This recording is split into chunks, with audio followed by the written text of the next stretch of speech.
Hello, this is Dr. Do again. This video is still on alphabetic list problems. Started letter U yesterday, so I talked about the uremia. And the other diseases associated with this, start with this letter U are like upper respiratory tract infection, or the urinary tract infection, or urticaria. I have talked it before. These were included in the previous videos. So today I'm going to move on to the letter V. The first thing came to my mind is varicella, which is the chickenpox. But the consequences or the sequela beyond the chickenpox might be the shingles. You already know the VZV infection, zoster virus infection. So this is about the topic is quite very well known, very well studied. Evidence proved that the shingles was from the previous infection of the varicella virus, the chickenpox, and then those virus hidden along the nerve ganglion and then reactivated during the immune compromised state or stress or any other causes when the immune not function fully. So let's just bring up the emergency for this varicella. I think it is nowadays because the immunization, children immunize about at around 1 year old, immunized with this virus, and so that the incidence rate greatly decreased. But I think a lot of older people, they probably during their young age, without the time without immunization, so they probably had chickenpox. But regardless, for the children who had this fever and rash starting from the back, from the trunk, and going up, and also could be serious, cause the encephalitis or anything. So if that's the case, regardless, even though you know your child might be immunized, but still, if the fever is high with rashes, and the fever cannot be brought down by the medications, with or without altered mental status, or go see the physician just in case, because the immunization really decreased dramatically the incidence rate of the chickenpox. But anyway, so this is about the emergency situation.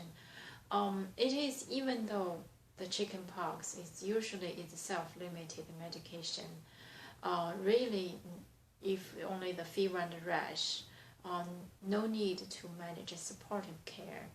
But if this encephalitis increase the intracranial pressure and edema of the brain, that need really very well managed. That has to be managed by the physician. Sometimes use different medications or steroids might help. But anyway, so this is about the varicella in children. And the risk factor for this varicella is unimmunized. I think that's one of the most risk population without immunization of this virus, so cause the varicella or chickenpox. And also the consequences of this varicella is like I said, the virus inactivated, but still inside of the body somewhere, usually around the nerve distributions.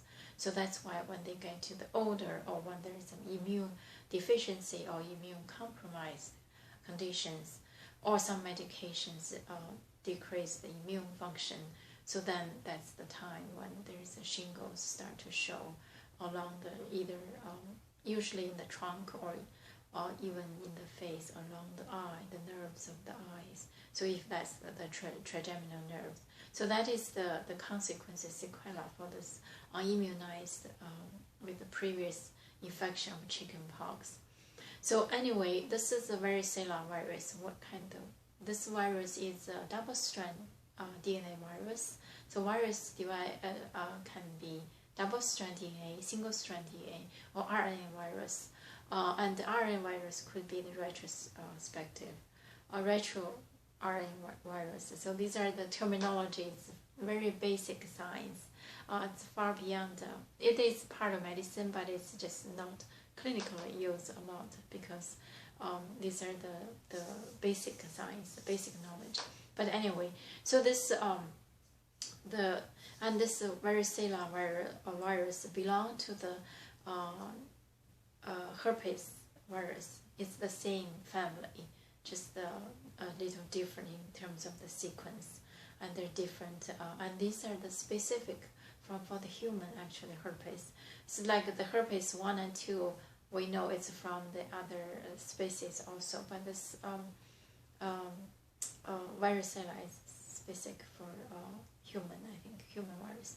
So this is the even called chickenpox, but I think it's an infected human. Anyway, so the emergency, the signs for this varicella infection, I already mentioned the rashes, and the risk factors, of course, without immunization and also immunocompromised. So that is the infection. Sometimes, if you're lucky, just the chickenpox, the rash, and the resolve alone. But sometimes this virus could infect the brain, cause the encephalitis or some other viral infection in the body. So this is about the varicella. It's not, I think it's very well known. Every parents know that children probably need to be immunized, and then no need to worry about this. But the shingles, because in the population right now, older people at that young age probably not immunized. So they probably infected with varicella and now develop the shingles. So if that's the case, I think in terms of the symptoms, you probably know the vesicles along the nerve distribution, either on the skin, on the chest wall, or along the trigeminal nerve in the facial area, and severely pain, actually, very, very painful. So if that's the case, I think you, if you had one this kind of case presentations, you need to talk to your physician. Usually treated during the active phase, and also I think could just even though you do not have symptoms, if you know you had it, or just in safe side, probably you still need to take the medications to prevent, to inhibit this, to keep this virus inactive, so not causing the shingles, because shingles could be really painful. Because if there's a vesicles like a chickenpox just on the skin, because these shingles, they along the nerves, so the nerves is the sensitive part for the pain, so that's why.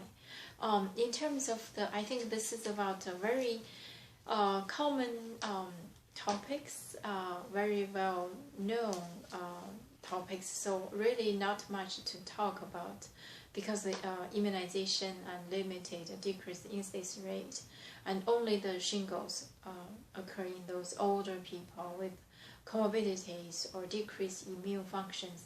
So those people, if you belong to those populations with risk factors, talk to your physicians, probably can treat it or can prevent from the virus being activated, cause this vesicles along the nerve distribution.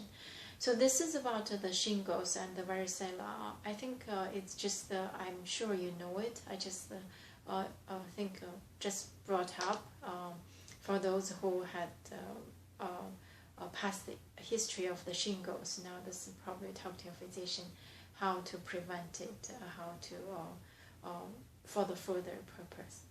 So I'm going to stop here today, and thank you for watching. I will see you next time.